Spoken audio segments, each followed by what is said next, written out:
शेतकऱ्यांच्या शेतीमालाला योग्य हमीभाव मिळावा ही सरकारची प्रामाणिक भूमिका असून याही वर्षी सरकारतर्फे सोयाबीन, मूग, उडीद, मका, तूर अशा शेतमालाची हमीभावाने खरेदी केली जाणार आहे।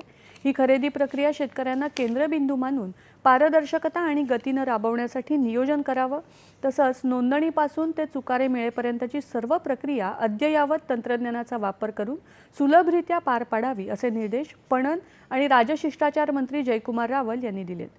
चालू वर्षातल्या खरीप हंगामातल्या पिकांच्या हमीभाव खरेदी संबंधी आयोजित आढावा बैठकीमध्ये ते बोलत होते।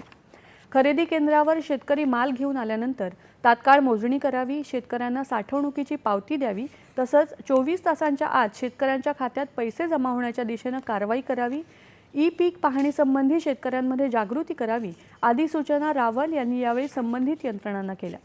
खरेदी संस्थांनी पूर्ण पारदर्शकतेने काम करण्याचे स्पष्ट निर्देशही त्यांनी दिले। कुठल्याही संस्थेच्या कामकाजात संशयास्पद बाब आढळली तर संस्था बरखास्त करून काळ्या यादीमध्ये टाकली जाईल असा इशाराही त्यांनी यावेळी दिला।